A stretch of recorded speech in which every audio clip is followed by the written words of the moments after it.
एक सरकारी स्कूल में अंजलि नाम की एक टीचर थी। वो कक्षा 5 की क्लास टीचर थी। उसकी एक आदत थी कि वह कक्षा में आते ही हमेशा लव यू बोला करती थी, मगर वह जानती थी कि वह सच नहीं बोल रही हैं। वह कक्षा के सभी बच्चों से एक जैसा प्यार नहीं करती थी।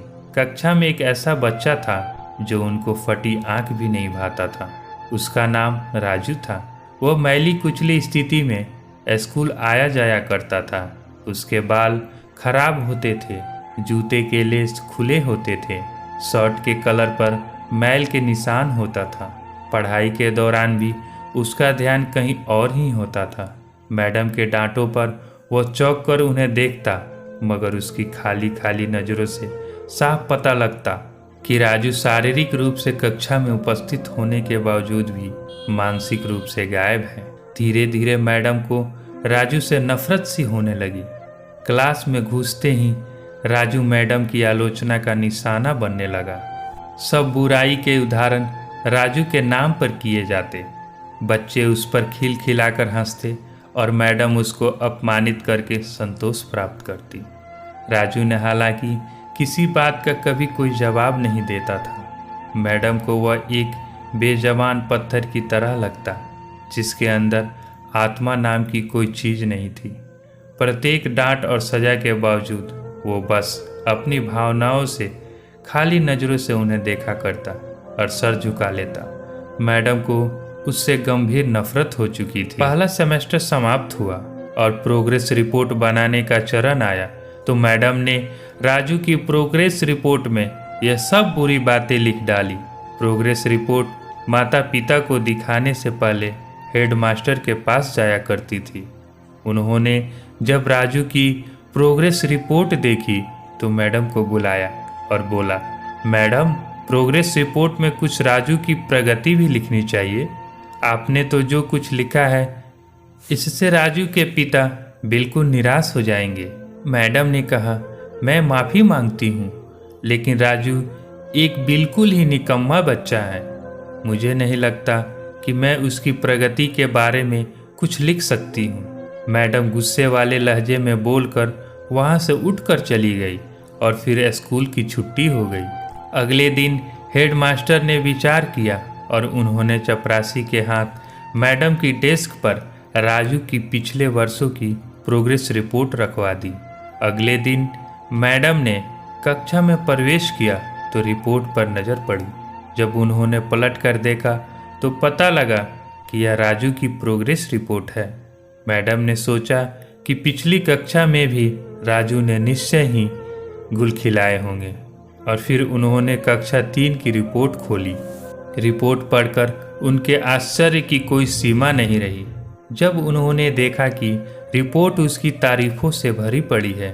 उसमें लिखा था, राजू जैसा बुद्धिमान बच्चा मैंने आज तक नहीं देखा। बेहद संवेदनशील बच्चा है और अपने मित्रों शिक्षक से बेहद लगाव रखता है। अंतिम सेमेस्टर में भी राजू ने प्रथम स्थान प्राप्त किया था।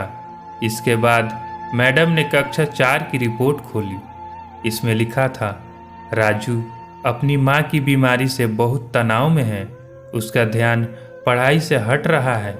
राजू की माँ को अंतिम चरण का कैंसर हुआ है। घर पर उसका कोई और ध्यान रखने वाला नहीं है, जिसका गहरा प्रभाव उसकी पढ़ाई पर पड़ा है। नीचे हेडमास्टर ने लिखा कि राजू की माँ मर चुकी है और इसके साथ ही राजू के जीवन की चमक और रौनक भी मर चुका है। उसे बचाना होगा इससे पहले कि बहुत देर हो जाए। यह पढ़कर मैडम के आंखों में आंसू आ गए। कांपते हाथों से उन्होंने प्रोग्रेस रिपोर्ट बंद कर दी। मैडम की आंखों से आंसू एक के बाद एक गिरने लगे। मैडम ने साड़ी से अपने आंसू पोंछे। अगले दिन जब मैडम कक्षा में दाखिल हुई तो उन्होंने अपनी आदत के अनुसार अपना पारंपरिक वाक्य आई लव यू ऑल दोहराया, मगर वह जानती थी कि वह आज भी झूठ बोल रही है, क्योंकि इसी क्लास में बैठे एक उलझे बालों वाले बच्चे राजू के लिए जो प्यार आज अपने दिल में महसूस कर रही थी, वो कक्षा में बैठे और किसी भी बच्चे से अधिक था। पढ़ाई के दौरान उन्होंने रोजाना दिनचर्या की तरह एक सवाल राजू से पूछा और हमेशा की तरह राजू ने सर झुका लिया। जब कुछ देर तक मैडम से डांट फटकार और बाकी स्टूडेंट के हंसी की आवाज़ उसके कानों में नहीं पड़ी तो उसने आश्चर्य से सिर उठाकर मैडम की ओर देखा। आज उनके माथे पर आज गुस्सा नहीं था, वो मुस्कुरा रही थी। उन्होंने राजू को अपने पास बुलाया और उसे सवाल का जवाब बताकर जबरन दोहराने के लिए कहा। राजू 3-4 बार के आग्रह के बाद अंततः बोल ही पड़ा। इसका जवाब देते ही मैडम ने न सिर्फ खुद को खड़ा होकर तालियां बजाई बल्कि सभी बच्चों से भी बजवाई। फिर तो यह दिनचर्या बन गई। मैडम हर सवाल का जवाब अपने आप बताती और फिर उसकी खूब सराहना और तारीफ करती। प्रत्येक अच्छा उदाहरण राजू के कारण दिए जाने लगा। धीरे धीरे पुराना राजू सन्नाटे की कब्र फाड़कर बाहर आ गया। अब मैडम को सवाल के साथ जवाब बताने की जरूरत नहीं पड़ती। वह रोज सही उत्तर देकर सभी को प्रभावित करता और नए नए सवाल पूछकर सबको हैरान भी करता। उसके बाल कुछ हद तक सुधरे हुए होते, कपड़े भी काफ़ी हद तक साफ होते, जिन्हें शायद वह खुद धोने लगा था। देखते ही देखते साल समाप्त हो गया और राजू ने दूसरा स्थान हासिल कर 5वीं कक्षा पास कर ली। यानी अब वह दूसरी जगह स्कूल में दाखिल होने के लिए तैयार था। कक्षा 5वीं के विदाई समारोह में सभी बच्चे मैडम के लिए सुंदर उपहार लेकर आए और मैडम की टेबल पर ढेर लगा दिया। इन खूबसूरती से पैक हुए उपहारों में एक पुराने अखबार से पैक हुआ एक उपहार भी पड़ा था। बच्चे उसे देखकर हंस रहे थे। किसी को जानने में देर नहीं लगी कि यह उपहार राजू लाया होगा।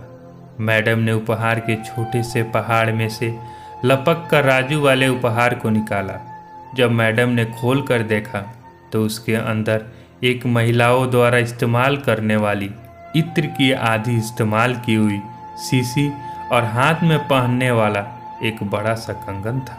उसके ज़्यादातर मोती झड़ चुके थे।